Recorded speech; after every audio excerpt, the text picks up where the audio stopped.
Assalamu alaikum wa rahmatullahi wa barakatuh, my dear brothers, sisters, friends, and the foes out there. Welcome to another episode of the Blood Brothers podcast with your host, Dilly Hussain. Before I introduce today's guest, I want to remind all the avid podcast listeners that you can find this episode on all 4 seasons on all the major audio platforms. And if you're tuning in via YouTube, don't be cheeky. Do remember to click subscribe to the 5 Pillars YouTube channel.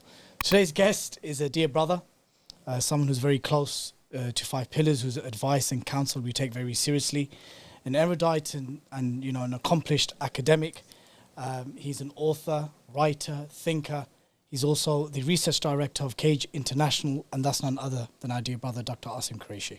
Assalamu alaikum. Assalamu alaikum. Jazakallah khair for having me. No, Jazakallah khair for making the time. This podcast has been in the making for some time.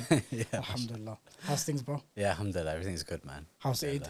Yeah, it was good. It was good. You know, just a lot of family time. How about yourself? Same thing. Yeah. Family vibes. Yeah. But, you know, with Gaza happening, and we're not just saying this, not just a cliche thing. The last 20 months, nothing's really been the same. Mm-hmm. Mm-hmm. I feel Ramadan, eating, chilling, everything just seems a bit, I don't know, if there's a sense of guilt when you do it, but obviously at the same time, Eid is Eid. Yeah. And it's a joyous day of festival for the Muslims. But Gaza just has been in the background. And I think it should be. I think that's the right thing as well, that we should never be negligent of the blessings that we have, and just the mere ability to enjoy time with family in and of itself, just even on a daily basis. Forget about, you know, on special occasions like Eid, but just, you know, being able to come home to your family in safety and security, being able to put your kids to bed at night. For sure. You know, knowing that they're going to wake up, inshallah, by Allah's fadl in the morning without some major catastrophe falling down on their heads. Of course, you know, this is how it should be, actually. That, Alhamdulillah. you know, we should celebrate the moments we can, but also be mindful of the privileges that we have in the process of that. Even things like, I was saying to my wife the other day, I was saying, listen, imagine I went out for food to bring back to the family. I've got starving children, and it just makes you think that how would you deal with such a calamity? And the Muslims of Gaza have shown exemplary standards. Yeah, they really have. But I mean, really, like, you know, for it's also a case they're doing what they have to survive, to resist, to carry on. They've been doing that for 100 years, so it's not a new story for them. This is their constant life. Just the mere fact that they are still on that land is a testament to them. You know, I always say to people that what's happening in Gaza for us in many ways is more about who we are as Muslims living in this world, as opposed to who they are as Palestinians. 100%. They're carrying on, mashallah, they're leading the world, they're changing the world, but are we being changed in the process of what we're watching and witnessing? Because this is the very first live stream genocide. On that, what would you say has been the biggest take-home lessons from the last 20 months of genocide for yourself? That's a huge question, because I think I've been going through various processes as this genocide has unfolded, you know, questioning a lot of my own thinking, my own beliefs, you know, really quizzing the efficacy of the work that I do. You know, I'm very privileged in the sense that I get to, the last 25 years of my life, I've been blessed by Allah subhanahu wa ta'ala to help oppressed people around the world. So not many people get to say that. So I'm actively involved in a process of helping the dispossessed, helping the oppressed, getting a chance to write and speak and travel and meet people who are living very, very difficult conditions. And then the genocide happens, and it does feel like a new moment. You know, you're a little bit younger than me, but I think you'll remember as well that when the genocide in Bosnia was happening in the early 90s, we knew that it was happening, but we were being informed about historical fact that was months out of date, right? So when our elders, people like Baba Ahmed, were returning from Bosnia, you know, he's like an older brother to me, and showing us VHS tapes of what the Mujahideen are doing, of the oppression that's taking place, of the slaughters that are happening. We're looking at an artifact in time. This is so different. because the moment the bomb drops, within seconds, if it's not a live stream itself, within seconds you're seeing the video of what actually took place. You know, after the massacres happened, you know, I still think of that young girl whose body was blown out of the building and who's hanging off a metal rod, right? It's one of the most abiding images. And then you ask yourself, what are you doing? Like writing reports and bringing legal cases and, you know, being in these kind of colonial courts, this system that is part of the Zionist machinery of violence. And then you think about, like, you know, I know we're going to talk about it later, about organizations like Palestine Action. And I remember, I think this was like November, December 2023. I went, you know, my wife and I, alhamdulillah, we go on like walks regularly with one another just to kind of decompress, talk about a day, whatever, you know. And I remember one night saying to her, I'm thinking about maybe joining Palestine Action and, you know, more formally, other than just kind of giving them the political support that I do, and maybe doing an action myself. I looked at them and I was thinking, these guys are like literally stopping weapons from leaving the UK and going to help the Zionists and to kill Palestinians. And I said to my wife that night, I said, like, I'm really feeling like I want to join Palestine Action and do something. And, you know, she said something really, and she was listening to me like rant and, you know, rave away like I normally do about this, you know. And at the end of it, she said, you know, I've never stopped you from doing anything that you want to do, and this sounds like really a noble thing to do. But you need to ask yourself the question that are you doing this for self-interested reasons, because you want to feel like a man and because you want to feel like you've done something? Because what about all the cases that you work on around the world, the people who rely on you every single day, and the fact that they need you to carry on doing that work, that Allah put you in that position to help them? Like, is this just about your own sense of like self-satisfaction, so you feel like the sense of like rijal or whatever else it might be, because you don't want to get your intentions confused here?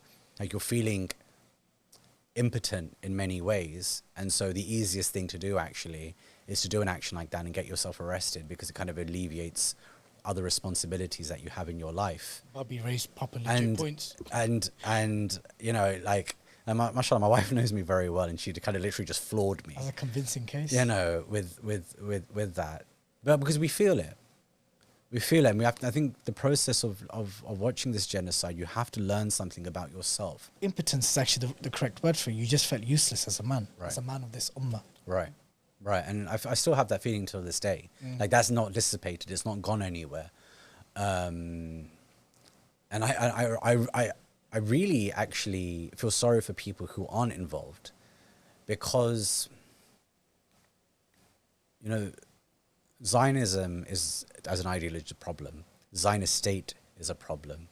And it's a problem that Palestinians have been fighting against consistently. And, you know, their sumud has kept them in that position. Allah subhanahu wa ta'ala is blessing them every single day. You know, and the reason why that land hasn't been given up is because of the Palestinians itself, not because of anyone else, because of the Palestinians.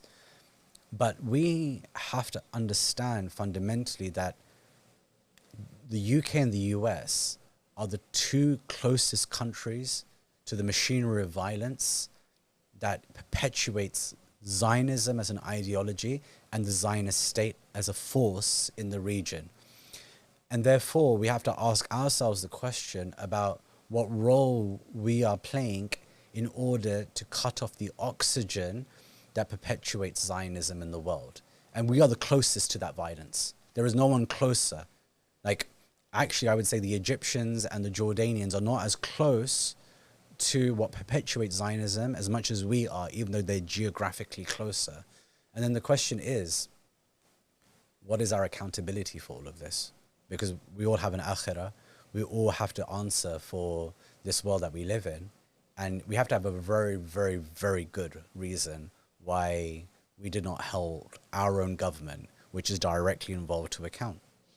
We'll speak about governments and Muslim laity and so forth. But when I asked you, what have you learned about yourself? Yeah. What have you learned about the community, the ummah? West. Let's keep it to the West, because the Muslim world is a bit of a different reality, but we'll touch upon that. But what have you learned about the mobilization, the organization, the lack of it, the strengths of it in the UK and broadly speaking the West from the last 20 months? Like, I think you see everything. And I think that's kind of like the microcosm of the state that Muslims are in. You see amazing young people doing amazing young things at the encampments, you know, doing student activism out there, protesting, writing innovative articles that, you know, on aspects of the Palestinian struggle that you had never thought of yourself, even though you think that you know about what's going on. Like, so there's a lot of amazing stuff going on. You see masajid being braver, but you also see them being more closed off. You see them being scared. You see Muslim organizations refusing to, you know, even do anything other than what is completely tepid in relation to the Palestinian struggle, refusing to acknowledge that resistance, that armed resistance, is a necessary element of the Palestinian struggle. So you see everything. So you can feel hopeful one day in your interaction with the community and feel completely devastated another day in your interaction with the community. And those things are all working at the same time as one another. But that is just a reflection of the general state that the Muslim world is in right now. You know, we see that there is this general longing of the Ummah. You can't go to a part of the Muslim world where they are not crying and making dua and desperate for the liberation of Palestine. Sorry. And so the question is, why is this disconnect between them and the political ambitions and desires of the Ummah and what's actually happening? And of course, the answer is that because of the structure of the world and because of the way that power operates in the world, and because the Jordanian military and the Egyptian military are not so much uninvolved as they are involved, except they're involved as the jailers of the Palestinian people. They're the ultimate jailers of other Zionists.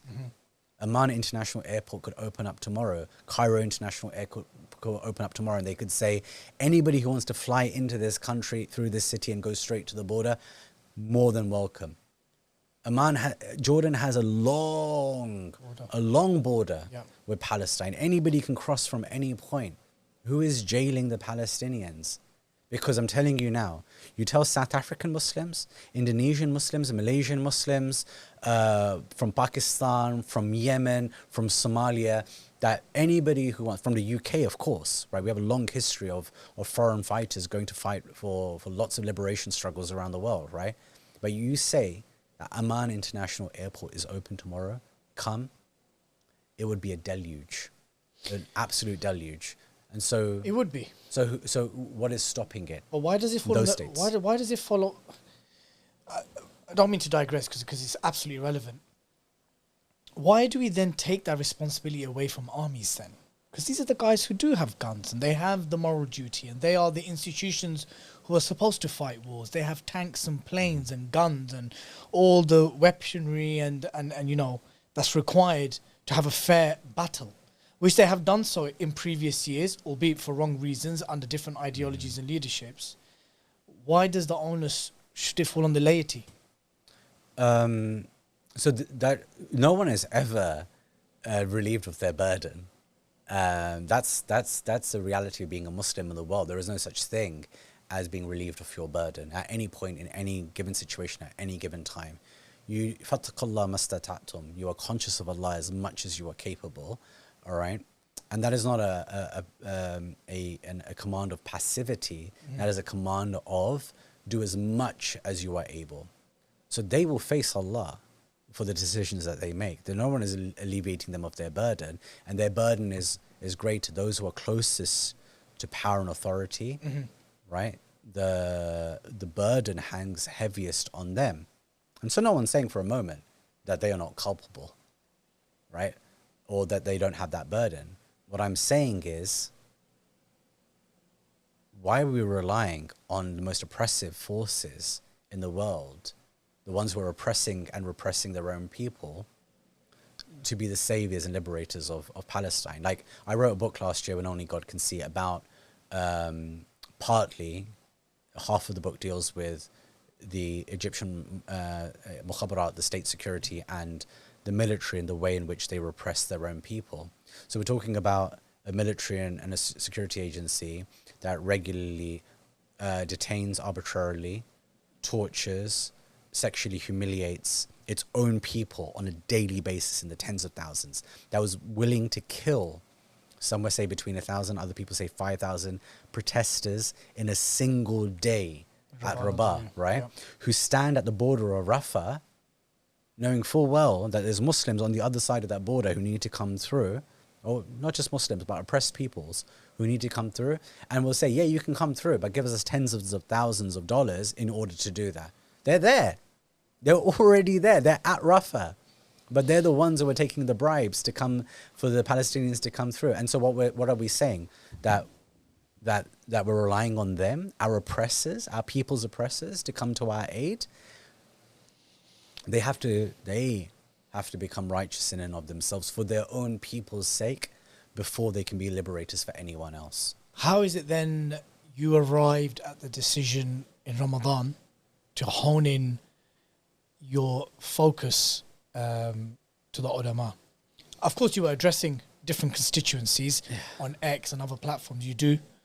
You speak to various different parts of the Muslim community and non-Muslim community, from advocacy groups and human rights groups, from women's rights groups. You've addressed everyone, but there was this one particular open letter to the ulama, which went viral. It did the rounds everywhere, and everyone was talking about how come you focused on the ulama.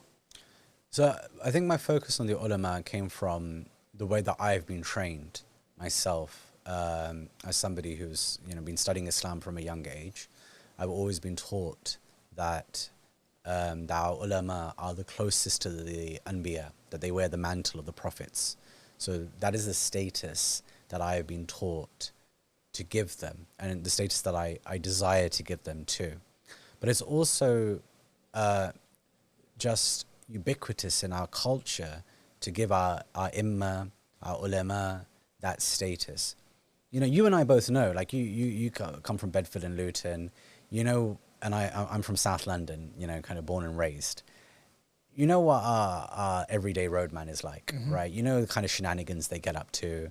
They don't necessarily always lead the most ethical and religious lives, right? For sure.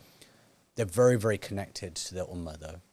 They have ghira for the ummah. They have absolute ghira for the ummah. They have ghira for Palestine. They have this desperate desire to see justice for oppressed peoples around the world, right? We know them. Yeah, they'll talk to you about that as well, even if they're not living the best life. Maybe they're dealing drugs or whatever, right? But they have this thing in them, right? For sure. But what they also have, ultimately, is still this connection to their local imam. They might go to the mosque only on Fridays or once in a while or whatever, but there will come a moment where maybe they want to get married to somebody who, maybe they've been dating for a while or whatever else, right? You know what it's like.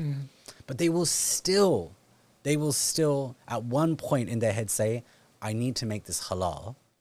And who do they go to? Usually the local imam. The local imam, right? There is still this connection, right? At a micro level, at an everyday level, where even those of us who are most furthest away from the practice of the deen still rely on the ulama, right? And that is the status that Allah subhanahu wa ta'ala has given them.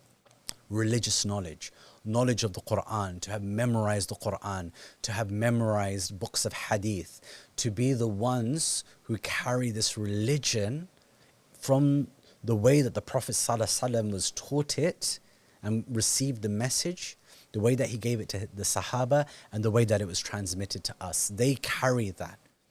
And the carrying was not just theoretical, it was a praxis, a lived reality, that this is what the religion is, that what you are learning, you imbue it in your heart and you carry it out in the world that you see. Which is why Abu Bakr radiallahu anh, during the period of the Ridda, was able to understand that there is no distinction between the Salah and the Zakah, that I will fight you, I will kill you for the sake of ensuring that there is no distinction made between these two things. They understood the faith in its totality. And I guess it came from a point of frustration where I was worried that our ulama are creating religious secular spaces, that the religion happens in one space, which is in the masjid, and the world and politics of the world happens in a space that exists outside of religion, whereas the two are completely connected to one another.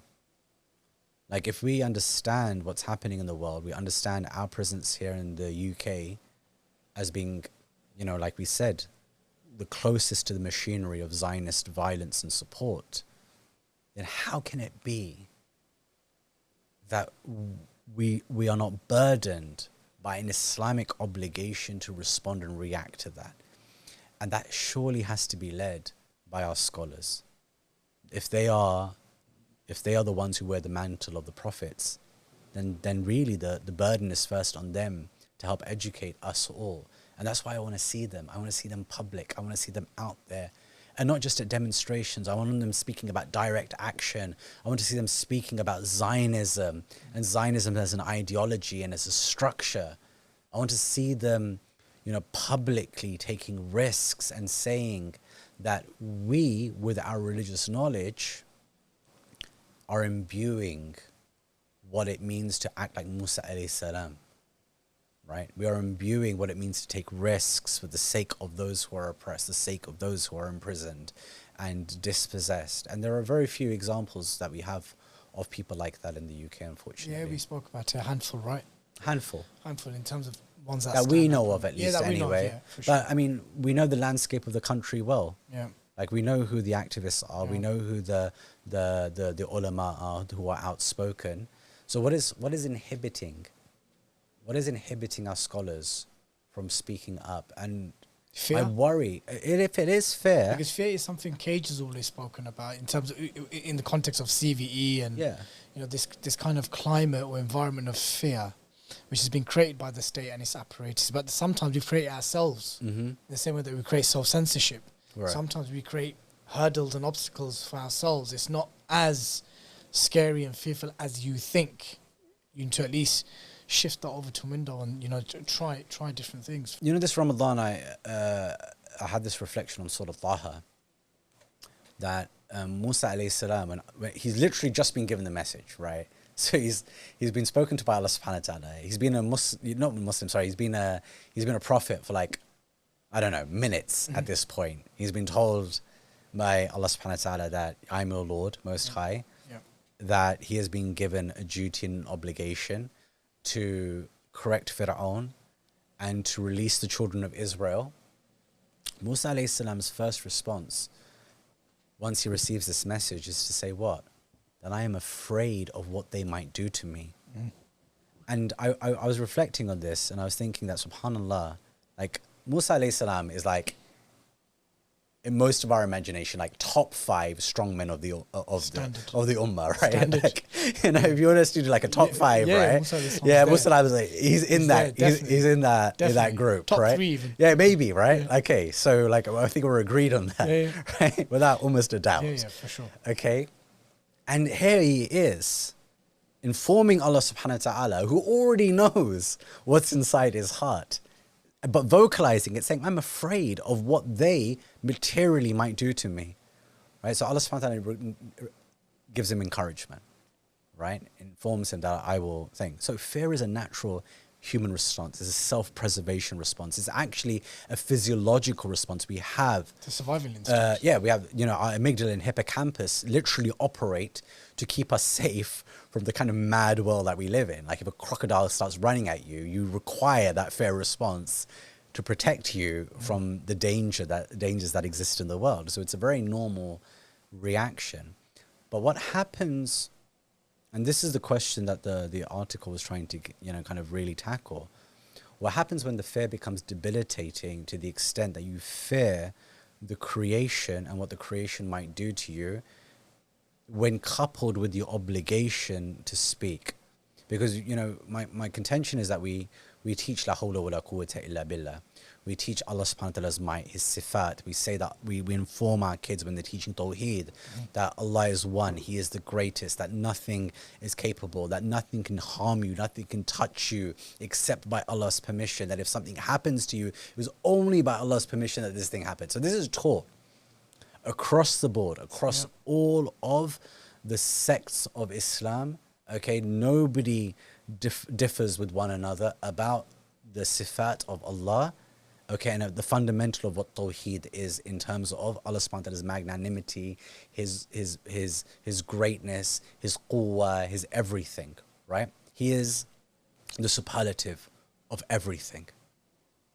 And then what we say is, but I can't because I'm worried about what might happen. And this is where I feel like there is this tension in the way that tawhid is preached and the way that it is practiced. That what happens when you're more scared of the charity commission than you are of the burden of the shuhada pointing to you on Yawm al-Qiyamah and pointing to you and saying you had religious knowledge. You were granted insight into tafsir, insight into the hadith literature, and you chose to minimize your role and keep silent or keep very quiet on an issue when you had the ability to say so much more. And, I mentioned in the article one person that I was thinking of in particular who has tens of millions of followers across social media platforms. It's preferential not to mention people by name. Sure. To this day, 20 months later, you can search across. Hasn't mentioned Zionism, hasn't mentioned Israel. Right. And for me, this is an issue not because he's not saying something, he's clearly saying some things. But it speaks to how we conceive of ourselves. And, my view is the greater your platform, the greater the burden. The more people you're able to reach, the more closely Allah subhanahu wa ta'ala's punishment, is to you as an individual. So I have a platform. And I believe that if I don't use that platform for the sake of Allah, for the sake of this religion, for the sake of the oppressed, then that potentially that Allah subhanahu wa ta'ala will hold me account for being given that platform. All of these things that we have, they are not by virtue of our brilliance. They are by virtue of Allah subhanahu wa ta'ala's test of us. 100%. Right? So you're burdened, your closeness to power, your closeness to a large platform, these are burdens that we have. And so what? We think that a brother who owns a corner shop and whose daily problems are that he has to just figure out how he's going to earn enough money. He doesn't want to take khamr. That's his entire test. And Allah subhanahu wa ta'ala is testing him that, if you have, all the others are telling him that if you bring alcohol into your business will succeed, right? But he's holding firm. This is his greatest test in life, right? And he's holding on. But guess what? He's also not stocking coke because that's his connection to Palestine. He's saying, I'm not going to keep any Zionist products in my store. And again, Allah subhanahu wa ta'ala is testing him through his rizq, right? But he's playing his role in the limited capacity that he has. Those of us who have platforms, and you have a much bigger platform than mine, right? But do we not believe that Allah subhanahu wa ta'ala will bring us in Yawm al-Qiyamah and say that you had a platform that was this large? What did you do with that? How did you use it? And I can't even begin to countenance what having tens of millions of followers, where that ranks then in relation to what is happening with the dispossessed, what is happening to the oppressed. A common counter to that would be that all points granted, some of the individuals that we're seeking to be more outspoken and active are those who manage mosques, charities, other dawah projects, education. And a common counter, I've heard it myself, is that what you guys want us to do, and in the way you want us to do it, or you would like for us to see it in terms of the wording, the framing, the terminologies, there is potentially a risk that the whole thing can be shut down and we can be censored. And is it not better for us to do what we can that's if they're doing anything, by the way, whether it's dua, addressing it in khutbah, having mosque events, talking about the blessings of Al-Aqsa and Asham and stuff like this. But there's guys, 5 pillars are there, Cage are there, the brothers are there, the Fard Kifaya, everyone's fulfilling their duties and they're fighting the good fight in their respective fronts. Whereas we're running charities here, we're running a masjid here, we have Darul Ulooms here. This could potentially kick off an investigation under, and we had that. We had some masajid very early on after October the 7th, where some of the speakers were calling for jihad and calling for liberation and were referring to the Zionists as, Sure. Jews, the type of terminologies that would constitute as hate speech under UK law, under the Charity Commission and so forth. And they're like, we don't want to be in that situation, quite frankly. We don't want to be splashed out on Talk TV and GB News because we're trying to preserve something else here. And if we put this at risk, we could be in a greater problem. It's a common argument I've heard. Have you heard that? Yeah, of course, many times. Yeah. So or you get us shut down on X or Instagram, and that's it. There's no platform now. Yeah, there's a few elements of this that I think that's worth responding to. The first is Fard al-Kifaya, right? So people believe that Fard al-Kifaya is something that has to be fulfilled by a certain portion of the community in order to alleviate responsibility. Mm-hmm. But they miss the crucial element of the kifaya, or and the element of it becoming a fard. It's a communal obligation until the matter is completed. That is the bit that they miss. That the thing that makes it, right, a fard on the community is that whatever that thing is, it has to end. It has to be closed. Janazah, Salatul Eid, and stuff like this. Right. Yep. So the community has to come together. Once that thing is finished by the community, the obligation is lifted off everyone else, right? Which is why, people always say to me, Jazakallah khair for representing Muslim political prisoners. You've alleviated the responsibility. I've had that loads of times. Right. You hear it all the time, all right? The times. I'm like, no, Akhi, we're all still sinful because there are people still in prison. Mm-hmm. Right now, I may be excused by Allah for playing a role, but do I believe that the kifaya has been completed? The fard has been completed on the community? No, I don't. And I take Sheikh Abdullah Azzam's opinion about this from the fatwa that he wrote in Defense of the Muslim Lands, which is that it is fard al-ayn until the point of completion for those who are closest to the violence. So the question for us living in the UK, and we keep on talking about this, who are closest to the machinery of violence, what is the fard in this situation? And is there fard al-ayn on those of us in the UK to ensure that the oxygen that Zionism receives from the UK state is ended completely? Now, going to the point about the excuse or the narrative that charities, masajid, whatever else put forward. They're doing other Islamic activities. They're doing other Islamic, and this is all really important. Mm-hmm. I swear by Allah that this religion and the practicing of this religion will not rise or fall based on cage, based on mend, based on 5 pillars, based on I-Era, Islam 21C, any organization. This religion has been protected by Allah subhanahu wa ta'ala in its completeness. It has been completed, and attempts have been made to wipe it out. Look at the Bosniak culture prior to the genocide. Almost completely vanished from that land entirely. And Allah subhanahu wa ta'ala resurrects almost a dead heart into a beating heart that we see right now in the region. They had to go through pain in order for that resurrection to take place. Right? But now Islam is flourishing again in the Balkans. Right? This religion, like our empirical metrics of how the religion survives, it's got nothing to do with any of us. Nothing to do with any of us. Nothing to do with our existence. Nothing to do with your individual masjid or your individual dawah project. We are the ones who are benefiting from having these institutions. We are the ones who are saying to Allah subhanahu wa ta'ala that thank you for granting us the ability to be able to do this thing. But if we secularize the faith in these ways, we're like, oh well, how will my madrasa project continue if I speak about this thing, right? Mm-hmm. This is the first matter. It's a matter of tawhid itself, right?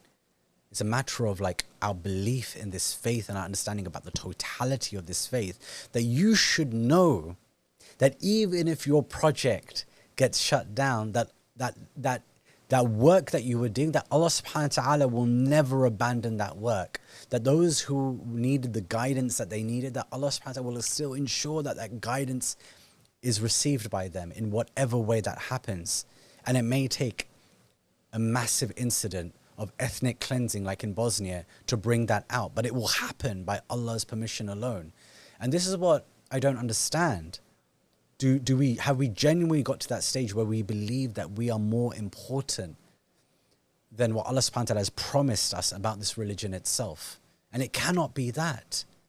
But further, okay, let's say, for example, that they do talk about Palestine in the way that we want them to, like more brave, more outspoken, more pro, talking about the resistance, so on and so forth, whatever, everything. And the charity ministry comes at you.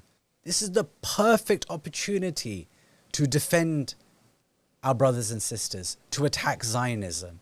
We should be welcoming these opportunities. Like, genuinely, how can we be in a situation where we're worried about what Zionist and pro-Zionist organizations think about us? 24 years of war on terror, bro. As a people, yeah, of course, 24 years of war on terror. But these are opportunities for us to push back against them. And I think masajid like Lewisham Mosque, for example, right? Great example. One of the best masajid in the entire world, I would say. Yeah. Right? May Allah bless Ameen. Imam Shakil Beg and Imam Ashraf Dabbous and all of the brothers and sisters that are involved in that project. Because when you see a project like that, you see what? You see izzah. You see what it means to be a Muslim in the world today. They get complaints by the Charity Commission all the time. They bat everything away with a sense of dignity and honor. And there's no reason why everyone else can't do that as well.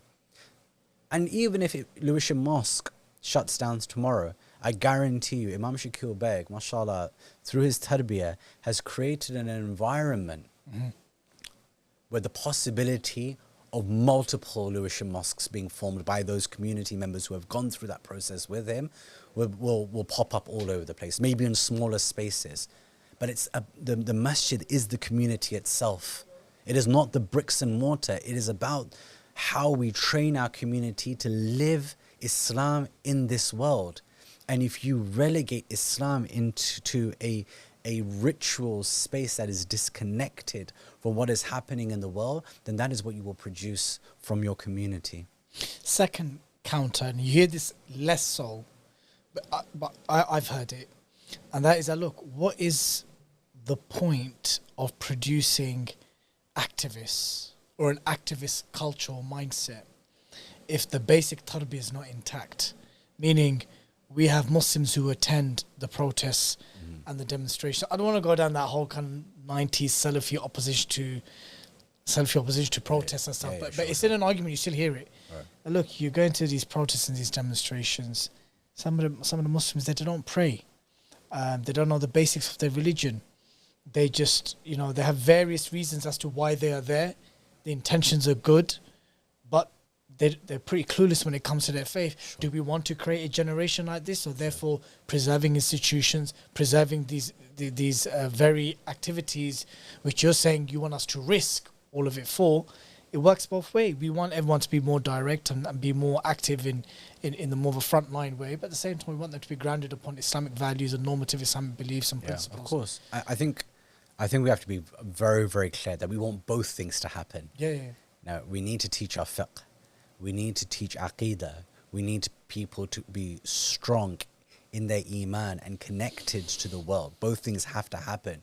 But it's the fact that both things happening, not just one. And remember, the people of Midian, right?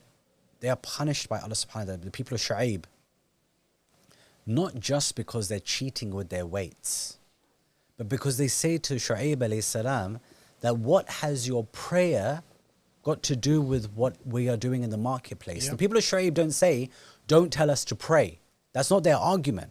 They're not saying, don't tell us to pray. The people of Shu'aib are saying, you're telling us to pray, but what has that prayer got to do with what's happening here? Textbook secularism. They create this secularism between the two spaces. That's the place of prayer. Fine, you do you, man. But don't interfere with what we're doing over here. That's why the two are important, because the world is inextricably linked to the salah, to what it means to live as a Muslim in this dunya, right? So the people who are saying that, you know, all of this, that, you know, well, what would happen to our institutions, what would happen to our organization? We're saying do everything. Live fully as a Muslim and live outside of this colonial mindset that you have to limit yourself, you have to limit your ambitions. And so what? So what if we experience difficulty, man? Seriously, so what? Haven't we read the Quran, all of us? But Allah subhanahu wa ta'ala says, do you not think that you will be tested like those before you were tested? And there are many variations on that ayah that come throughout the Quran. Do you think you will be tested like the prophets before you were tested? This is like, we're literally told this, and yet somehow we don't make the connection. Like, okay, we're supposed to follow the example of the prophets. We're supposed to understand that the people of the past went through something. What does that look like for us? Well, like, you want your halal food, you want your halal fashion, you want your halal holidays, you want your halal everything. You basically want to live a neoliberal Western lifestyle, exactly as the kuffar do, but you want a halal version of it. Without any struggle. Without any struggle. Or sacrifice. Or without any sacrifice. I'm sorry, but if you are living a life that is complete from a Western perspective by living a halal version of it, and you don't feel like you are finding any difficulty in your life, then probably you will find that the test that you're waiting for, you're already living it. Do you think Hajj and Umrah has become like that as well for some? I'm saying that because you wrote a piece for 5 Pillars very recently. Yeah. About could smashing a drone be as important as visiting the Kaaba? Yeah. And it reminded me of the piece which Muazzam wrote like 4 or 5 years ago about Hajj. And that stirred up a storm at the time as well. Yeah. I mean, we're not the only ones who've been speaking about this. Obviously, there's... No, but Mashaykh Ulama in Libya, there's right. a very well-known, the Grand Mufti of Libya, he said, look, you should consider not going Hajj. I mean, the initial draft, I did ask the question, is it more important than visiting the Kaaba? But that's a very difficult, even for me, you know, like it's very hard, even though like the hadith of the Prophet ﷺ that I'm centered in this article, which is him performing the tawaf around the Kaaba and then pausing and having a conversation with the Kaaba where he's praising it. He's talking about its beauty, about its scent being beautiful as well. Right, the Prophet ﷺ, you know, like loves being in the environment, but then he informs the Kaaba, and this is not the Prophet ﷺ's view. He is informing the Kaaba of Allah's view of his own house and of the city that surrounds his house, that it is not worth the sanctity of the building, and the environs around the building are not worth the sanctity of a single Muslim in their life, their wealth, and their dignity, right? So it's not me who's creating the order of priority. The Prophet ﷺ is informing us it is that Allah is creating the order of priority. So if Allah subhanahu wa ta'ala is the one that's informing us that the sanctity of a Muslim life is worth more than the Kaaba, then we have to ask ourselves serious questions. Now, I make this very clear in the article, I will never be someone, inshallah, who says that don't perform one of the arkan of the religion, which is to perform the Hajj. If you have the means and the ability, go to Saudi Arabia and perform your Hajj. If you've never performed Umrah in your life, then you should perform Umrah at least. Like, you know, go and visit Allah's house, be connected. Go and visit the Prophet ﷺ, give salam to the Prophet ﷺ by his grave. These are things that are so amazing that it's very difficult to say to anyone, don't do them. Or to even consider it. Yeah, to even, like, it's like... Or to even liken it to something. Right. Very and I'm not going to be that guy, right, who says that don't take benefit, because I've been to Medina, right, and I've had the benefit of being close to the Prophet ﷺ and giving him salam and making dua for him, right? And being in the Rawda and making dua in the Rawda, right? Like, these are beautiful things that I think every single Muslim should experience, and I hope that they all do at one point. But here's the thing. If you're a wealthy Muslim and you say to me that, brother, I love Medina so much, when I'm away from it, my heart hurts. When I don't perform Umrah on a yearly basis, my heart hurts. But you're spending £10,000 per person because of the amount of wealth that you have to do that every single year. For a person like that in particular, I would question the order of priority, because what he's saying is, this is important to me as a Muslim, that I need that connection. I need to be close to Allah's house. I need to be giving salam to the Prophet ﷺ in Medina. I need to have that sakina of Medina, right? And you're taking you and your family, and you're spending close to £100,000 every single year doing this thing. For a person like that, akhi, if you gave me £100,000, imagine what you 5 pillars for many of the work. And I'm not, when I say the work, I don't mean cage, because I see all of us together. Yeah, for sure. Right? Moving in a similar direction. We've got our niches, but we're heading in the same direction, inshallah. So I mean all of us together. What that could enable. That, something, a new project, the Palestine Land Commission, that a sister in America started, which is literally stopping Zionists from buying land, Palestinian land in the US, bringing legal challenges to stop that purchase of that land. Amazing work. Imagine, like, of course, Al-Quds is a waqf. So imagine that there's a sister out there in America who's got no resources whatsoever, the Palestine Land Commission, check it out, who's stopping waqf land from ending up in the hands of Zionists. And you're saying to me that your desire for your own on your own personal basis to travel to Umrah every single year trumps what she's doing? I would question it. I would severely question it and say that maybe your order of priority is wrong. And for those, and we'll get into Palestine Action, those who are smashing up drones, stopping those from going over and killing Palestinians, are we saying that performing Umrah is at the same level as literally stopping a weapon from killing a Palestinian life? That they're at the same level. One is a personal thing, one is helping so many more people. Allahu A'lam. Like, obviously, I'm never going to give a fatwa because I'm not trained to. But I believe that the ulama of this country should be issuing this fatwa, that they should be talking about this. Brothers and sisters and friends, I see that you're enjoying the content. How come you've not clicked subscribe to the 5 Pillars YouTube channel? And if you're watching via Rumble, how come you've not subscribed on our Rumble channel? If you like the content, you like the guests, you like what we're talking about, it's absolutely inexcusable and cheeky for you not to click subscribe. Thank you and Jazakallah khair. That they should be talking about this, that they should be writing fatwa to say this is what is needed and required. And I can't do that. And this is why we go back to the question about ulama. Why are they so important? Because we follow them and we want to follow them. We desire to follow them.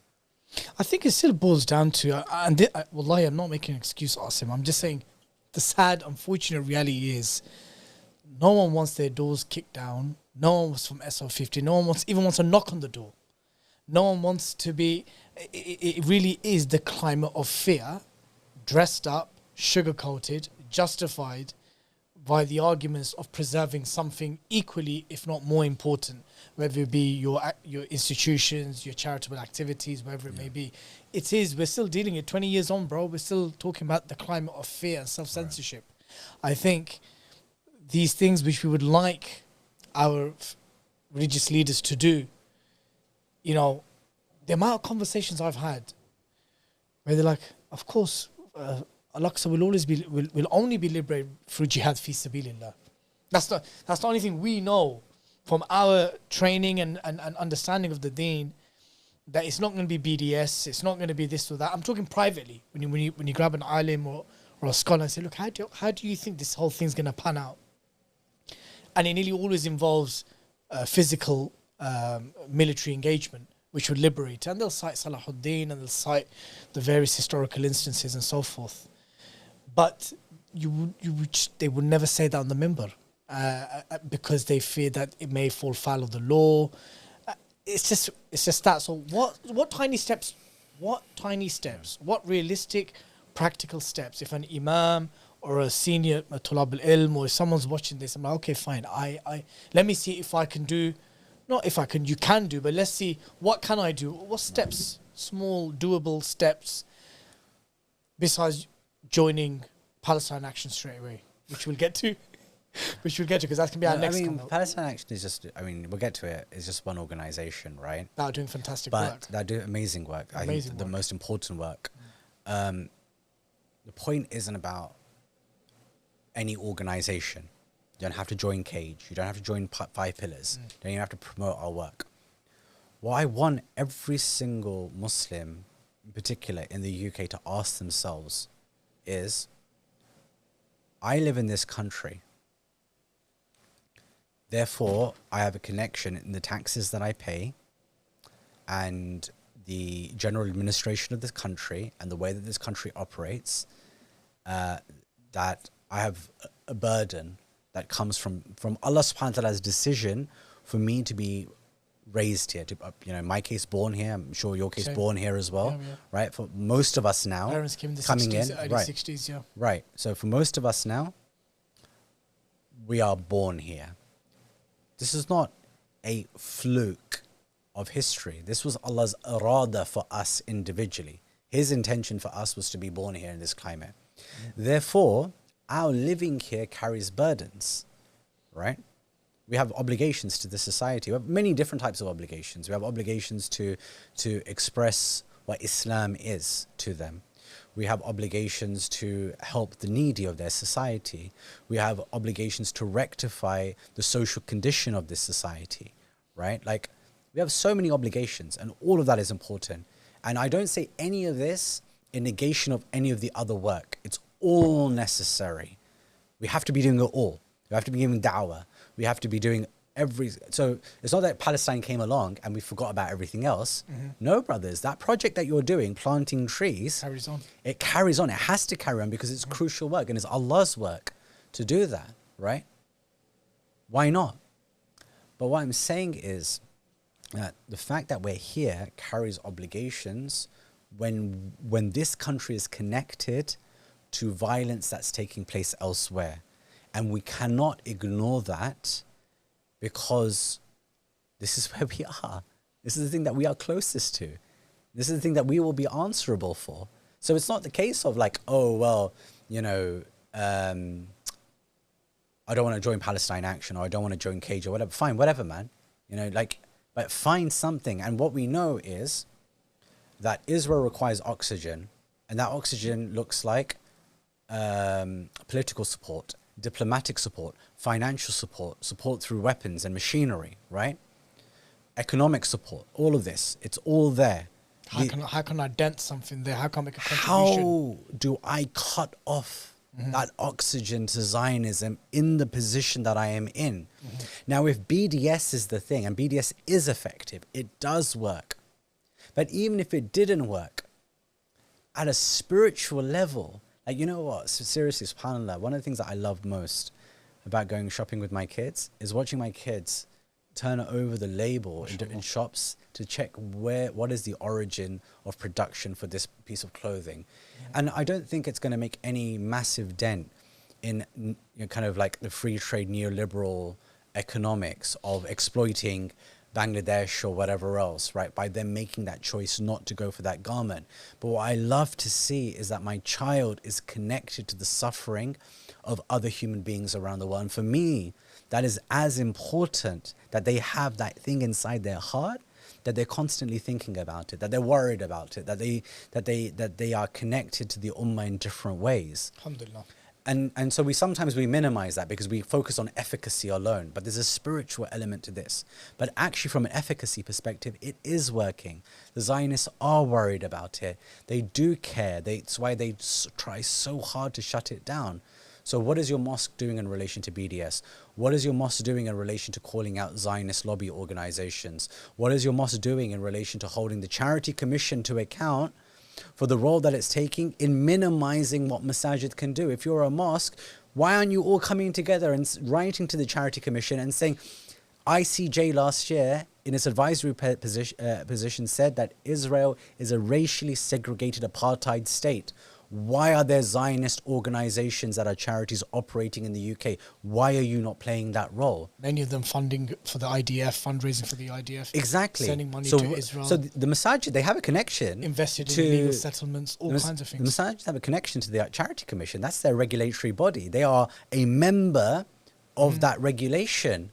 Why are you not leveraging that position that you have, coming together and asking the most simple question to the Charity Commission, which is, UK Lawyers for Israel Charitable Trust is a charity. Why have you not shut this charity down for inviting settler organizations to come to the UK and speak about the colonizing of Palestinian land? They can do it so easily if they want to. Easily. Without any... I mean, you're not even like doing anything controversial. You're asking the Charity Commission a question. That's it. But it's about the imagination of you leveraging your position to do something more profound. And it's that lack of imagination that is killing us, that is killing their very communities from being ambitious, from feeling connected. And that is, as I said before, that's what worries me. So now let's speak a little bit about Palestine Action. For our viewers and listeners, most of you know who they are. We had Sister Huda Amori on the show last year, top sister, Allah bless and preserve, I mean. And Direct Action Group, they've taken it upon themselves to go to Elbit Systems, who are the main providers of arms and weapon parts to Israel. There's other organizations and companies and weapon manufacturers that they attack, but mainly it's Elbit Systems. There's others. And let's be honest, when you look at the work that they're doing, you can't get more frontline than that, in terms of they are literally sabotaging, destroying, preventing, slowing down, harming the literal tools and weapons that are being used to slaughter our brothers and sisters in Gaza. And many have spoken very highly of them. Many Muslims in private would rarely, if ever, praise them publicly, again, due to the climate and culture of fear or self-censorship. But Palestine Action and the Filton 18 specifically, you know, they're quite regularly cited by Cage and yourself. Tell us a bit more about the work of Palestine Action in terms of what drew your attention to them and the work that they're doing, and why they're quite commonly cited whenever you talk about community organization or mobilization. Sure. I think what Palestine Action represents is the forward movement of Palestine activism in the Western world in particular. So we talk about cutting off the oxygen, right? So BDS has been the primary vehicle for doing that. We're going to talk about using the law through the deprescription projects, inshallah, in a bit. Yeah. We can talk about how we use the law in order to do that as well. But what Palestine Action represents is a moment in time where we realize that actually the weapons that are being produced right here, they can be stopped. They can be stopped from reaching the IDF, the Israeli occupational forces, who are carrying out slaughter. So what are they producing over here in Elbit Systems factories? They're producing drones, military-grade drones, and quadcopters. And for those who don't know what a quadcopter is, it is like a drone. It's it's a pretty large machine. It's weaponized, so it has a machine gun that is attached to it. And what the quadcopter does is that it flies around quite silently, and it emits the sounds of women and children screaming. And what that sound does is that it lures Palestinian adults out into the open to look for this person that's crying out for help. And when they come out into the open, they are shot dead by the very machine that they are coming out to help. So this is how evil this machine is. And this machine is being built in the UK to be sent over to the Israeli occupation forces, the Zionist occupation forces, in order to kill Palestinians. Not that it makes a difference in completion or in parts? In both. Okay. Yeah. So there's the parts. Some factories do parts and some factories do the completion, right? Okay. So the question that we have to ask ourselves then is that, okay, for a start, how is this possible? And secondly, what is our role in relation to it? So Palestine Action, Huda and Richard, okay, the founders of the organization, they looked at the Raytheon 19, who were a group in Ireland who took like the first major like direct action act in a slightly different circumstance. This was in the post-Lebanon war. During the 2006 Lebanon aggression that Israel carried out against them. And what they realized is actually we can shut these places down, right? We can shut them all down. We can stop them from operating. We can stop them from killing and harming by going after the factories themselves. And so Palestine Action have started a movement where activists, young activists from across the UK are standing on the roofs of factories. And it's interesting, there's a health and safety regulation that if anyone is on the roof of a factory, no one is permitted to work on the factory floor. So that's why they're going onto the roofs. Yeah. So the whole work stops. So initially that's what they were doing before they even lowered themselves in to sort of smash up the drones, right? They were just standing on the roofs, tying themselves to the roof for, you know, sometimes days or weeks on end. Okay, and that just stopped the production completely. And it's such a clever and genius way of operating, a very smart way. And that's what I really like about Huda and Richard, that they really thought this through. They're not going after anybody and everybody. For them, it's like, okay, we're targeting Elbit Systems and every single organization that relates to Elbit Systems. So if it's Barclays investing in Elbit, we're going to go after Barclays. If it's Elbit's landlord for a specific factory, we're going to go after the landlord. Make it costly for those who support Elbit from carrying on and being able to support them and carry them on. So as far as we know, Barclays has removed its investments from Elbit Systems now. Yep. It's an amazing achievement, absolutely amazing achievement, right? Now, some of the actionists are going inside the factory and literally smashing things up. And I have to recommend this documentary, right? I watched it recently. I went to the pre-screening of it. It's called To Kill a War Machine. And it's about the Palestine Action and the actions that they do. But what they do is they use the GoPro footage. Yeah. It's one of the best documentaries I've ever seen in my life. You know, my wife and I, we went to see the pre-screening of it together.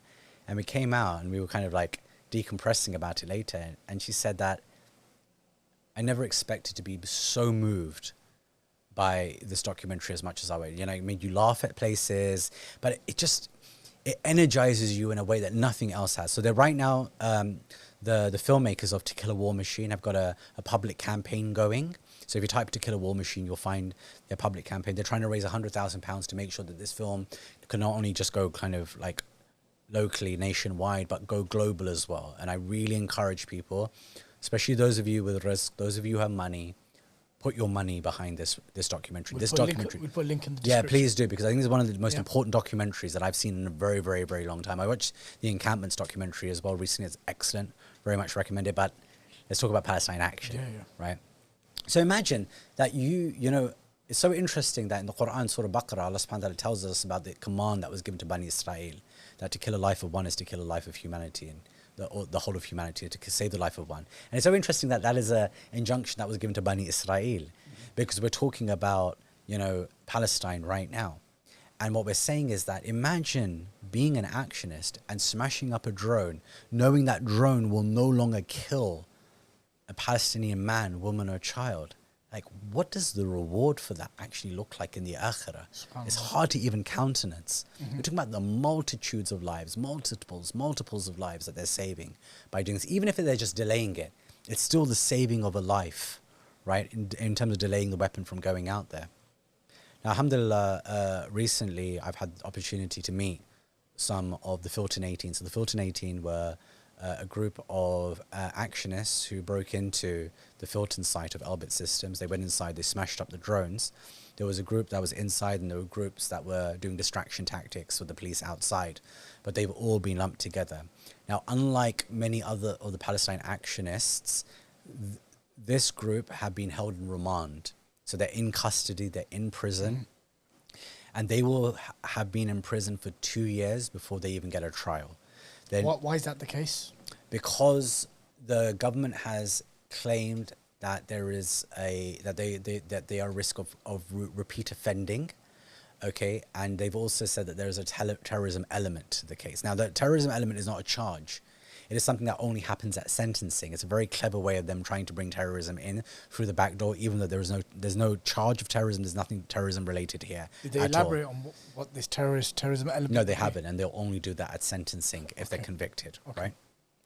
So I've been visiting some of them. You know, one of the brothers who's in prison, I went to see him. He only recently became Muslim. MashaAllah. Spent his first Ramadan inside prison. My wife and I went to meet two of the sisters who are detained at Bronzefield Women's Prison. So Muslims? Muslim sisters, yeah. Amazing sisters, man. Like, they're in their early 20s. Wow. They're in their early 20s. They have their whole lives ahead of them. And, you know, when we went to visit them, visit them separately because you can only meet one at a time. I was so amazed by the sense of izzah that they have for themselves and for the izzah that they have for this deen. Like, everything relates back to the deen. They were talking about being in itikaf during Ramadan. When we went to visit one of them, she was just like, I'm doing itikaf for the very first time in my life. These are sisters of their 20s. Sister, she's saying, I'm praying tahajjud and tarawih every single night. I'm like, you know, completing the Quran on a regular basis. I've never, you know, like, life was busy. I never had an opportunity to do these things. And all she wanted to know, the first one that we went to visit, was what's going on the outside. What's happening with the movement? How are people coming together? Are people, you know, kind of coming out into the streets? Are masajid involved?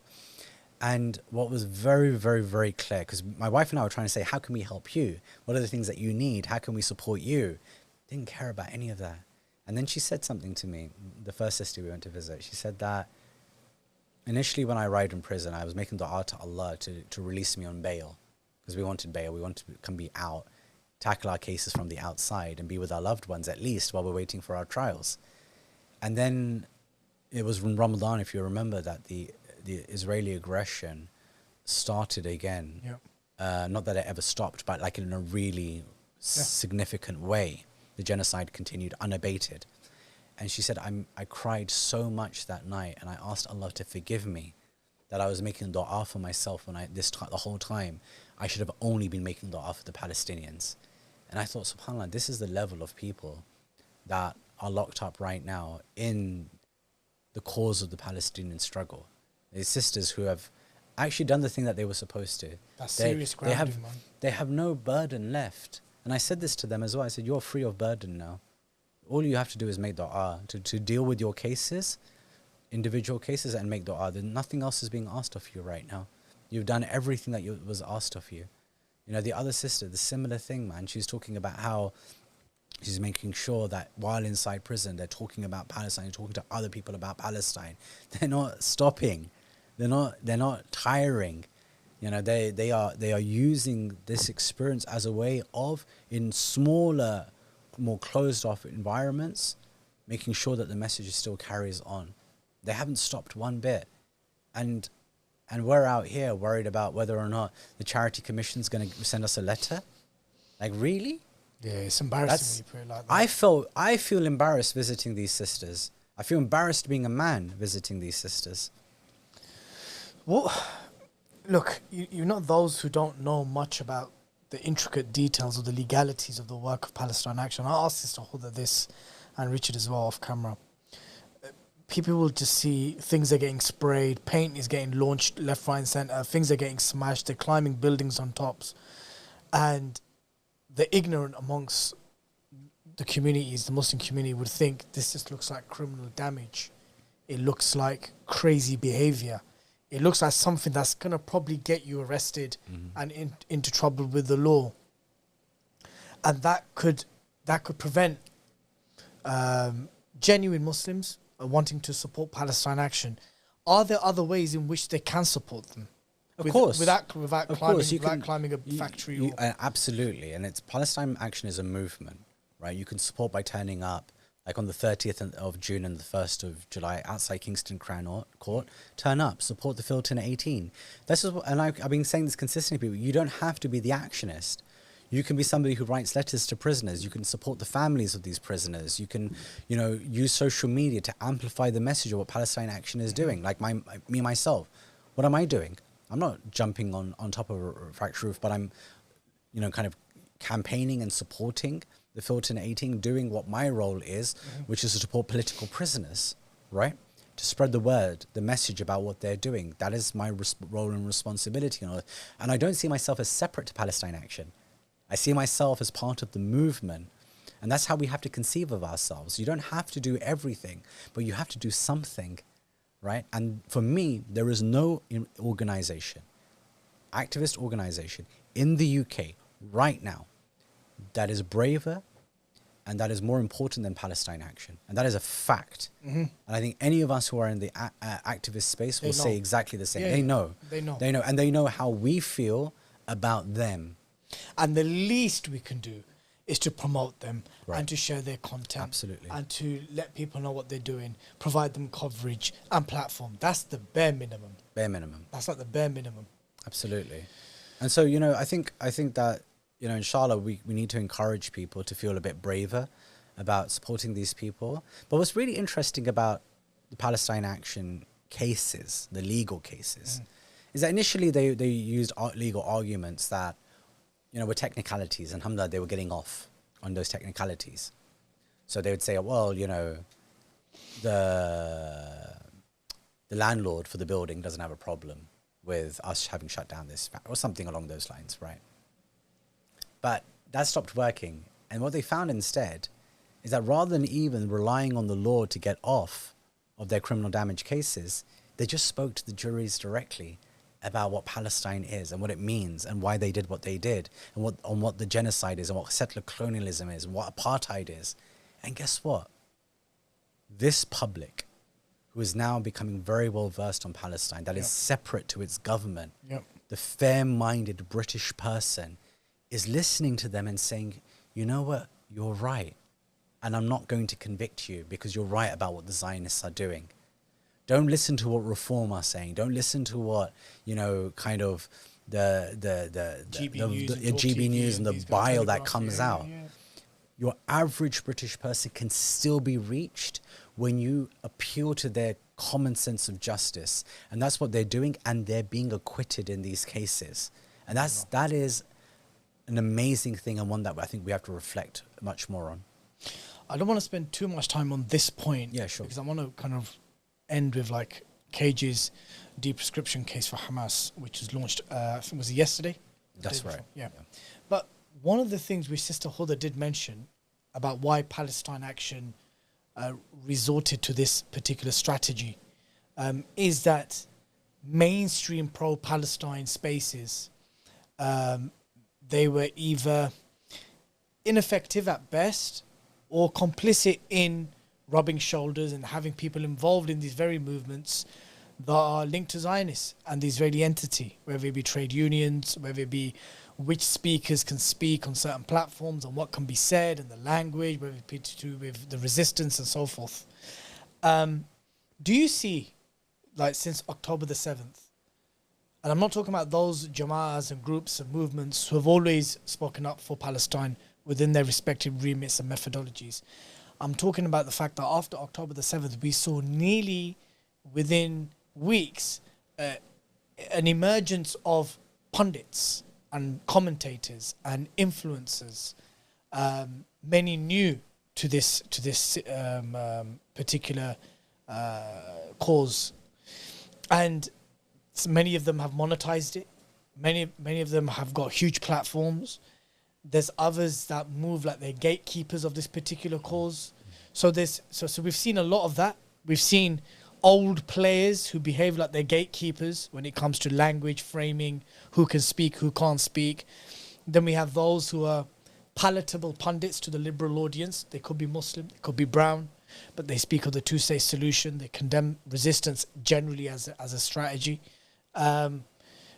How do you think the last 20 months has been in terms of who speaks for Palestine, who represents the cause, who's genuine, who's a good faith actor and who's a bad faith actor? Because I've seen all of that. Yeah. from the rise of, actually again we said we're not going to mention names, but we're not. But there's just been an I emergence. mean, I'm not like completely adverse to mentioning like names Jackson of- Hinkle, like Yeah, these type, sure. like, these type of characters. Okay, yeah, I mean, and, I don't care about Jackson Hinkle. and- Feel and- free to and, mention like, away. yeah, like Nick Fuentes talks about Right, it now, right? And then you've got like Candice Owen, and you have other influencers. I mean, Jake Shields, former UFC bleeding champion, who I've had on the show, he's talking about now, whether they're talking about it from a white ethno supremacist point of view, Right. or whether they're talking about it from whatever ideological standpoint, everyone's nearly coming at it. And then you have the likes of Palestine Solidarity Campaign, you know, who are like the most mainstream you can get, leading Palestine, pro-Palestine groups, who I know have a list of speakers that they will not platform. Right. And there's certain terminologies and languages they will not Oh, entertain. like low-key. Yeah, so like most prominently Low-Key, Yeah. who was involved with them for many years, Yeah, yeah. up until a couple of years ago.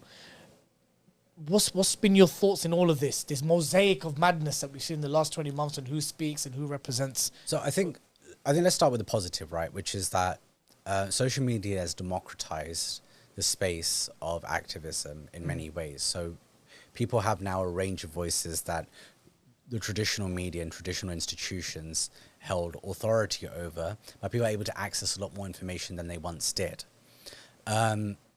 Me personally, I only turn up to the large Palestine demonstrations for the sake of Palestinians, to show numbers and to post about it and to show them that, like, I came out for you.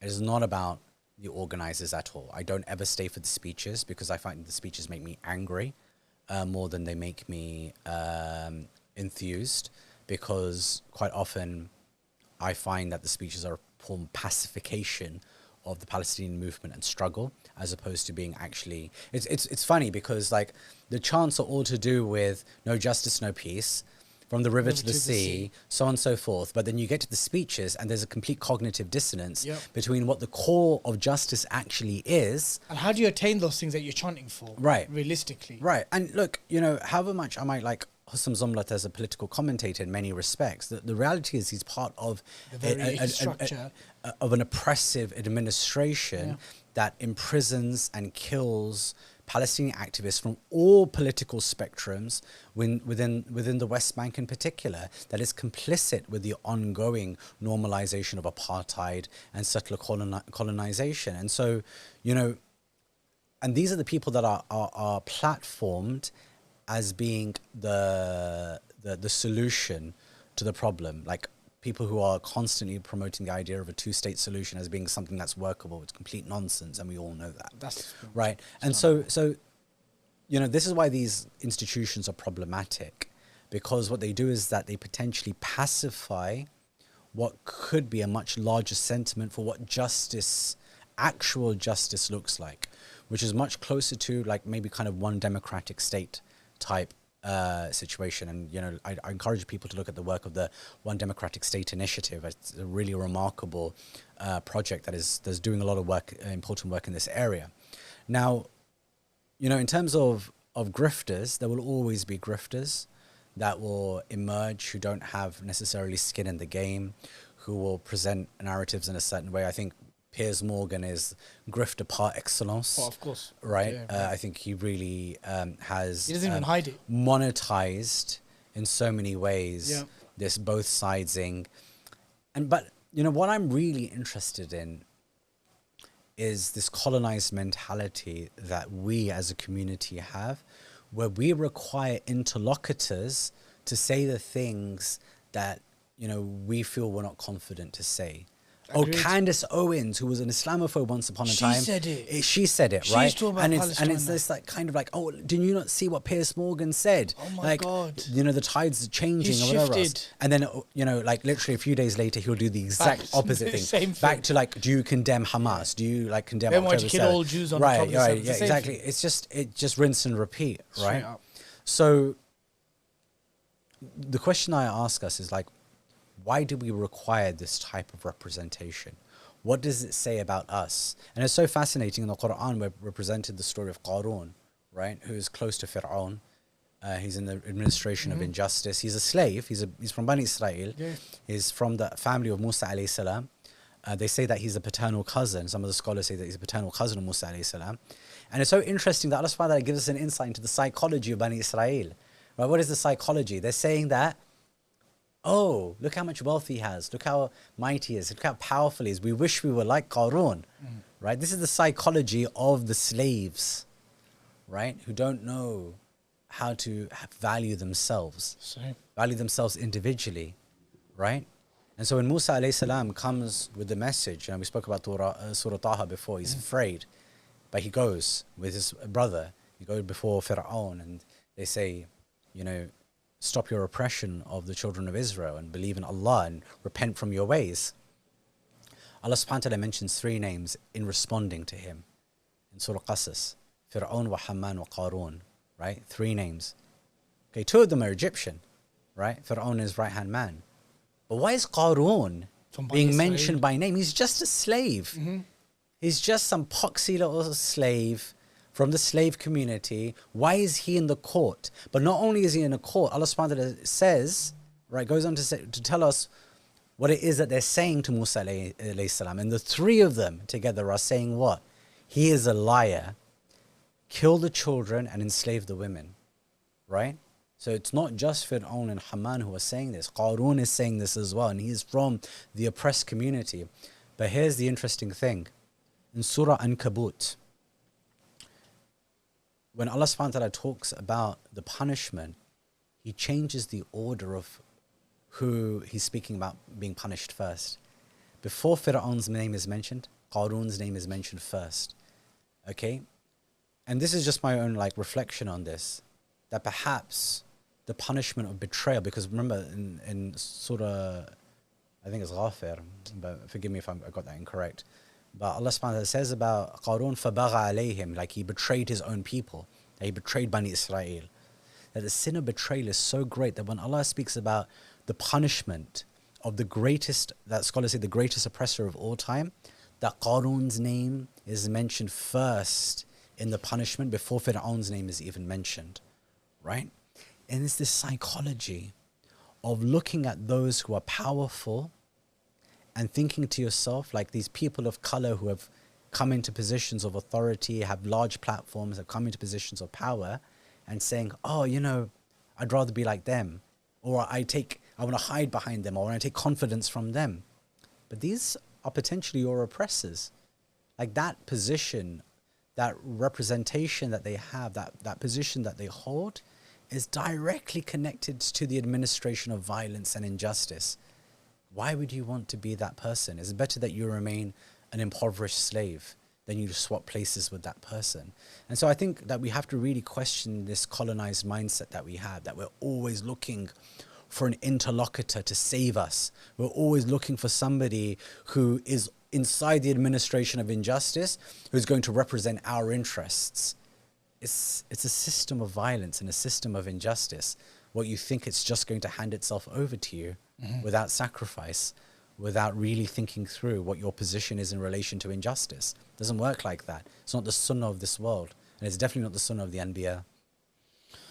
Bringing the podcast to a close, I wanted to wrap up on the launch of the application to de-proscribe Hamas, which was launched by Cage yesterday at the time of filming.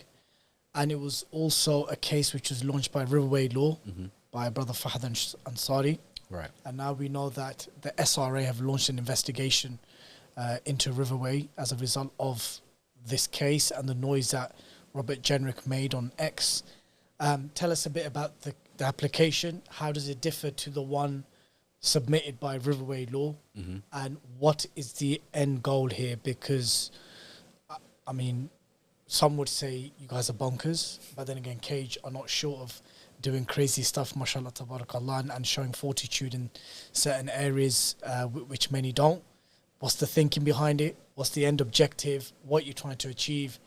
And how does one even safely discuss and maneuver around this subject matter? Sure. So let's give the disclaimer first, which is that nothing that we say is support or an expression of support for Hamas. For sure. Because that would be a crime under Section 12 of the Terrorism Act 2000, right? So now that we've got that bit out of the way.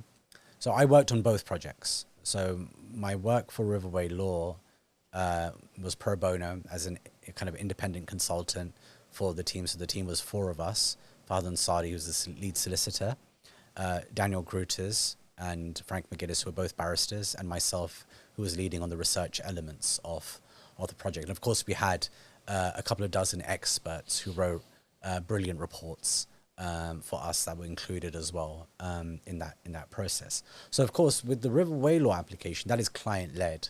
So it's Hamas who instructed us, Fahad as the solicitor and us as the team, in order to bring an application on their behalf, right? And this is perfectly within the law. Section 4 of the same act gives us the ability to bring an application to de-proscribe. There's nothing like wildly like crazy about this. It's an application that's been made for many different organizations that have been put on the banned prescription list, like Mujahideen Khalq and many others, right? And of course, because MEK is like anti the Iranian regime, it had lots of support from the political class. Because it's and I would argue politicians who broke the law in advocating on behalf of MEK while it was still a prescribed organization. It's very interesting that, of course, all of this whole space is politicized, whereas people like us, people of color, have to be far more careful to make sure that we don't break the law in any way when we do these things. So in some ways, we're just representing our client. So the Riverway law application, it was about effectively making arguments.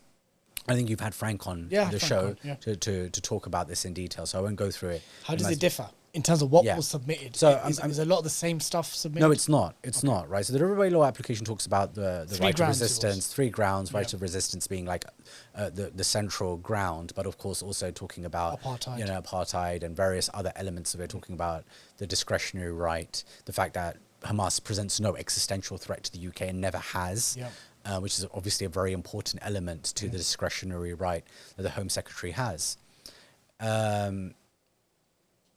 Okay, let me speak about the cage application before we speak about what Fahad's going through in terms of the SRA investigation. But the cage application, really it's not about Hamas at all, in the sense that it's about our clients and people who we know of within the public space who have been affected by the implications of Section 12, right? So what we're saying is effectively that in a democratic society, prescribing an organization like Hamas is actually pointless, and not even pointless, counterproductive, because what it does, it creates a chilling effect that limits freedom of speech. So people who want to talk about the politics of what's going on in the Middle East right now are being criminalized for doing so, and rather having an open and candid discussion about the right of resistance, about resistance movements, about Hamas, right? Even if you're doing it really ostensibly to criticize them, it reduces the space to do so because this legislation exists in the way it does. It structurally and legally demonizes an organization, and we think that's wrong because of the implications that it has on everyday people. It has implications for university students, on teachers, on doctors, on nurses, on a whole range of people within society, and that's what our application shows, that, hey, look, Home Secretary, here are all the cases. And of course, we cite lots of experts. In the application I cited from Dr. Sophie Haspesler, who wrote a book called Prescribing Peace, where she evidences so clearly that every single organization that is banned as a terrorist organization, they end up talking to them in the end. Standard. And look at what with Ahmed al-Shara. Ahmed al-Shara, Hayya is still prescribed.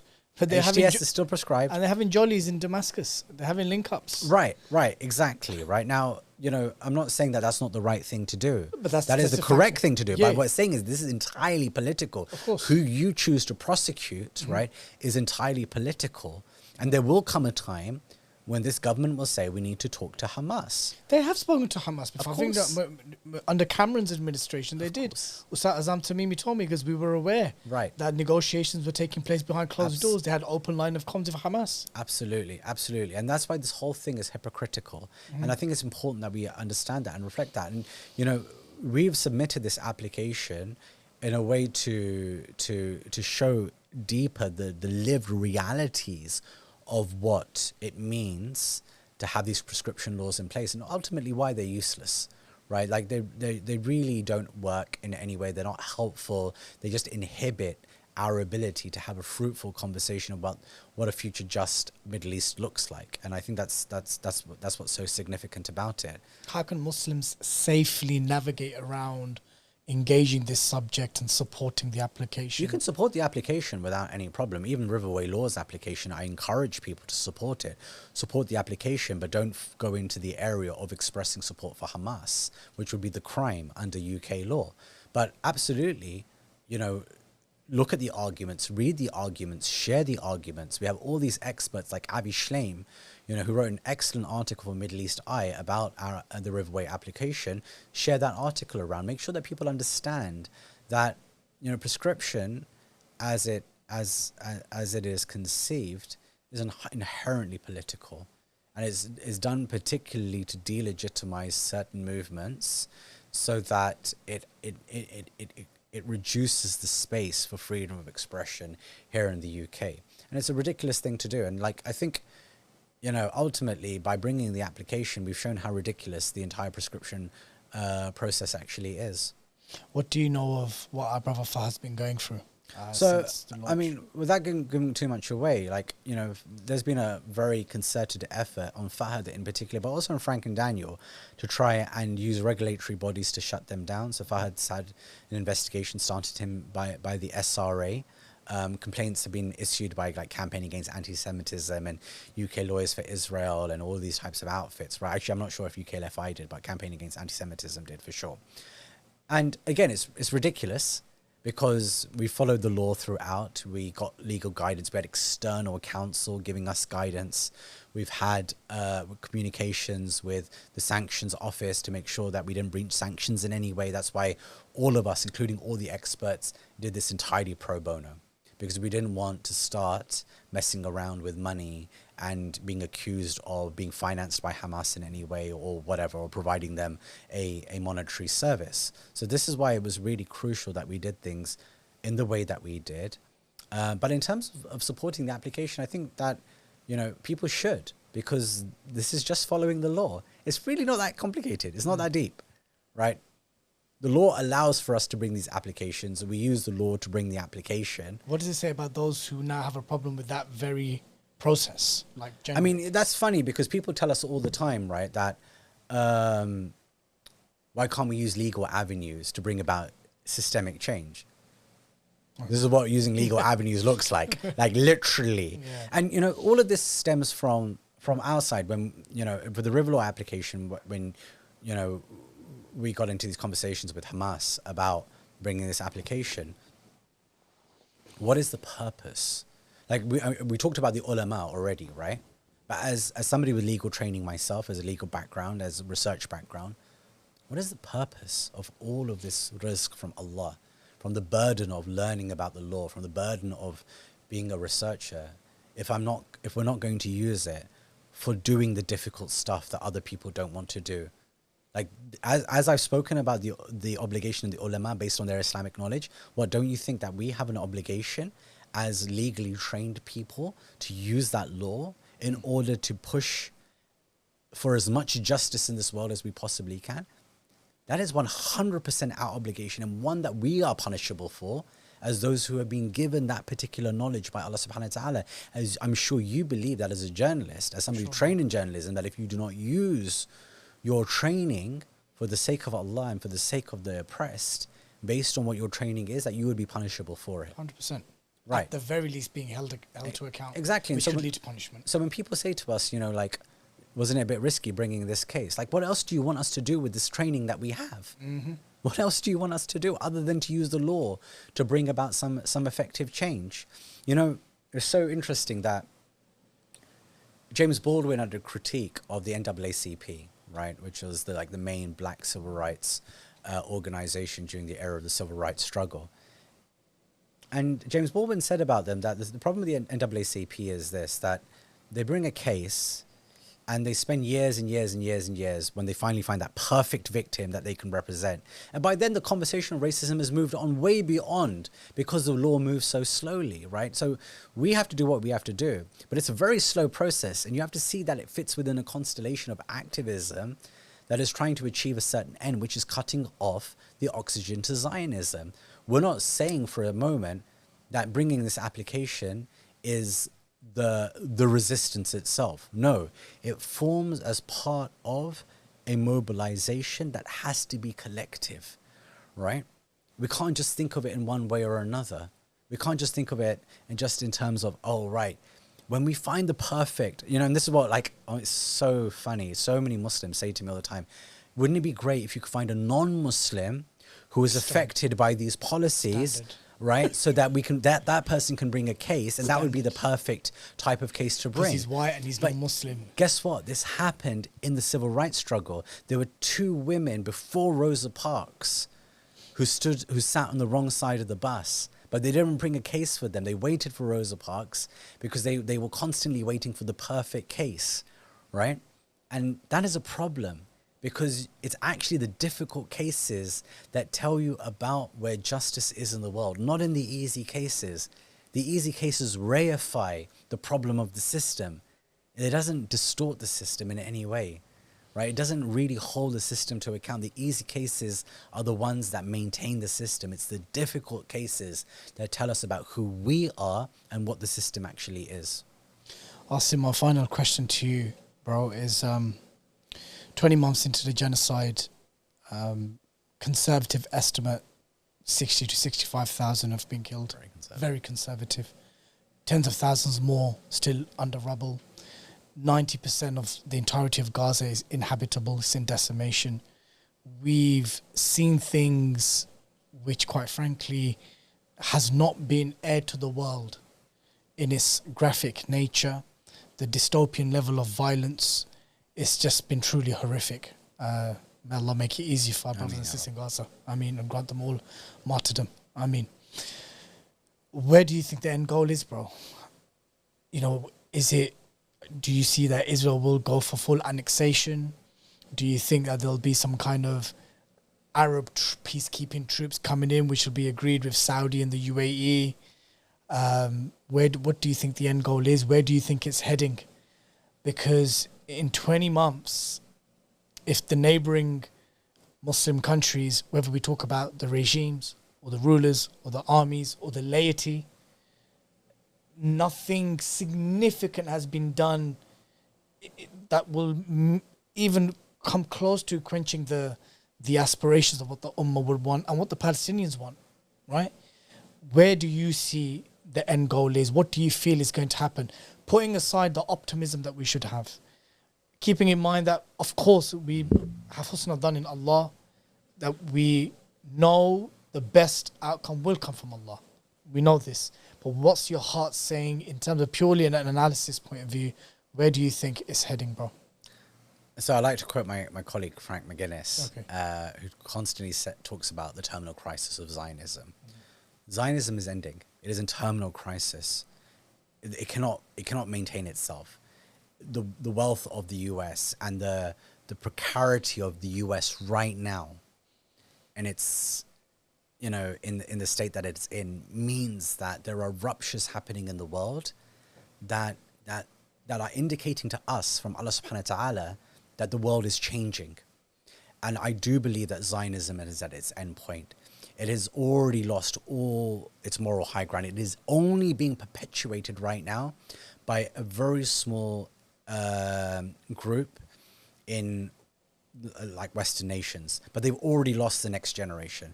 There is another generation of young people that are coming through who will be openly anti-Zionists when they get to a certain age. So whether it's 10 years, 20 years, 30 years, Zionism will end, and inshallah will end in our lifetime. Inshallah. Right? Inshallah. And so, I'm very, very much believe that. I think we're going to learn a lot over the next few months, especially with this march on Rafah. I think we're going to learn about the role that Egypt wants to play in all this. We're going to learn a lot about what mobilization looks like. We're going to learn a lot about how the system, the structure kind of cooperates in order to undermine these people as they go to try and break that siege. It's right now it seems like it's a very sizable movement. Yeah. Child, we're hoping that maybe tens of thousands of people. 15th of June, I think they're right. 15th of June. So bi'idhni ta'ala, it's going to be very, very, very significant. Look, ultimately, we need change throughout the Muslim world. Sorry. Right? We spoke about the fact that Jordan and Egypt are the jailers of Palestine, the true jailers of Palestine.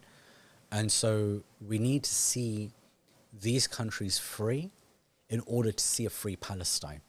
That is a reality. So Zionism and the end of Zionism is inextricably linked to justice and freedom across the entirety of the Muslim world. And inshallah, what we're going to hopefully see, you know, over months, years, even decades, whatever it is that march towards a just future. And I've complete certainty in that. And even if I don't see it in my lifetime, I'm okay with that. I'm okay with that. You know, for me, all that matters is that, inshallah, that people like you, people like myself, my colleagues at Cage, those in Palestine Action, our brothers and sisters who, you know, who act due to the duty that they feel from Allah subhanahu wa ta'ala, that when Yawm al-Qiyamah happens and Ahl Gaza, they are raised and they are pointing fingers at this ummah, that the fingers that they point at us is to identify us as those who came to their aid and not as those who abandoned them or were complicit in their genocide. Because Inshallah. we will be held to account by them, and it's just a question of how we want to meet those shuhada when we meet them finally, inshallah. Asim, my dear brother, it was an absolute pleasure having you on. Jazakallah khair. Barakallah fiik for your time. Allah bless you and accept Ameen, your wa efforts. iyyak, Ameen. wa iyyak, and all of us, inshallah. Ameen. Brothers, sisters and friends, I hope you all thoroughly enjoyed today's conversation as much as I did.